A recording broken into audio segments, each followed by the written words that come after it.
Texas. Not the biggest state in the Union, but certainly one of the loudest. Texas has a very controversial history. They jumped between three different unions all in one century. Before joining the United States, they had been an independent nation for around 10 years. This independence was short-lived due to politicians on both sides agreeing that Texas should have been a state. But in this video, I'm going to talk about a scenario in which that didn't happen. What if the Republic of Texas never joined the US and remained an independent nation? But first, some history. Before 1836, Texas as well as California and other Pacific West Coast states were parts of Mexico, and before that, part of Spain. When the early 1800s rolled around, many English-speaking Americans began to migrate from the U.S. to the Mexican state of Texas, and the area saw a massive ethnic and linguistic shift, which alienated it from the rest of the Mexican Union. Over time, the people of Texas began to lose their main identity of being Mexican and started to view themselves as just being Texan. Eventually, in 1836, after a centralist takeover of the Mexican government a year earlier, the Texans seceded and formed the Republic of Texas. Naturally, the Mexican government viewed this independence as illegal and illegitimate and didn't recognize Texas. For the roughly 9 years that Texas spent as an independent country, their government was split on the issue of whether or not to remain independent or join the US as a state. This issue was also showing up in American politics as well. As a country, Texas wasn't really impressive. They were severely underpopulated, they were mainly economically dependent on agriculture, and most of their territory was disputed with Mexico as well as Native American tribes. And also to give you an idea of just how unimpressive they were, this was their first House of Representatives building. In 1844, two different elections happened in both Texas and the US. In both of them, the main issue was whether Texas should join the Union or not. In Texas, the non-nationalist Anson Jones won, while in the US, it was the Democrat James K. Polk. Both of them were A-OK with Texas statehood, and in 1845, Texas became the 28th state in the United States of America. The Mexican government didn't like this. In fact, they didn't like this at all, leading to a Mexican-American war which the U.S. won. In the U.S. Civil War, Texas was one of the 11 states to secede from the Union and form the Confederacy. After the Civil War, Texas grew economically, becoming one of the biggest states in the U.S., leading to the world we know and live in today. But what if that was different? What if in an alternate universe, Texas didn't join the U.S. and remained its own nation? What if Texas remained independent? The point of divergence is entirely political. The 1844 elections in both Texas and the U.S. would need to have different outcomes. In Texas, the Lamarist Texan nationalists under Edward Burleson comes out victorious, and in the U.S., Clay becomes the 11th president of the Union instead of James K. Polk. With that, here's the timeline.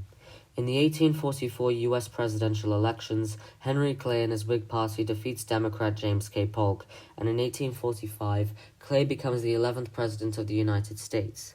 An election also happens in Texas in which the Texan nationalists win and take control of the government. It's worth pointing out that both the U.S. Whigs and the Texan nationalists were against Texas joining the United States.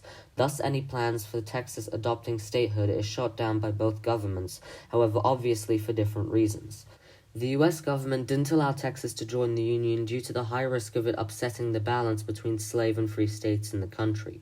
The nationalistic Texan government was opposed to statehood due to large ambitions of expansion and national growth. Thus, after a quick vote, Texas votes against joining the Union, and U.S. President Clay is totally fine with that. Clay wins re-election in 1844, by the way. Throughout the mid-19th century, the Republic of Texas is a rather loud, slavery-practicing nation. The Mexican-American War also never happens. The Civil War still rolls around in this timeline, however, given Henry Clay's ability to compromise, it might happen later than in our world. Regardless, it's most likely that Texas would show support for the Confederate States. Despite not militarily intervening, this would still sour relations between the U.S. and Texas.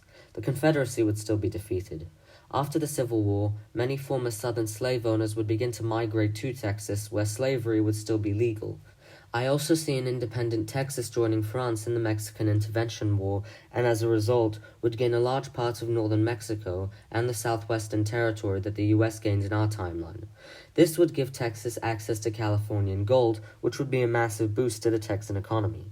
At first, many European nations, especially Britain, would be a bit wary of establishing ties due to Texas's practice of slavery. However, this wouldn't last for very long, with Texas abolishing slavery in 1881. From there, many countries like France, Belgium, the Netherlands, and even the UK would begin to open up embassies in Texas. Texas would see an economic boom towards the end of the 1800s and the beginning of the 20th century because of natural resources and large trading routes and ties in the Caribbean. The US government would not be pleased, to say the least, with European affairs returning to North America. We now go into the tricky waters of World War I. The war would start the way it normally did, with the assassination of an Austrian guy. The main thing that would be different, of course, would be the involvement of the United States. By this point, Texas would have economically grown and progressed to the extent that they would have strong trade and political ties with France and Great Britain. It stands to reason that Texas would join the war on the side of the Entente, while the US would remain isolationist and neutral. Texas's involvement leads to a pro-Central Powers rebellion in what's left of Mexico. France would be too busy fighting Germany in Europe to be able to put down this rebellion, so the pro-Entente Republic of Texas would be forced to invade Mexico in 1915. In short, the Mexican front of the First World War would be a disaster, with the Texans having to face brutal guerrilla fighting by Mexico. The Texans would begin to direct most of their resources and military attention to this Latin American bloodbath. Thus, the Western Front is left unaided, without the US or Texas, and the Germans manage to break the British and French lines and take Paris. The war between Texas and Mexico also pretty much ends in an ugly stalemate of trenches and barbed wire, and with the downturn of the Texan economy, the Texan government would see the writing on the wall. The war ends in February of 19 in an Entente defeat. The post-war treaty allows Mexico to become a fully independent nation free from the French. They would also regain some land from Texas. The other Entente powers would also make land concessions and pay reparations to Germany. The 1920s in this alternate timeline would be rather bleak, at least for the Entente. Texas, France, the UK, and even the US would experience a wave of economic downturn and turmoil.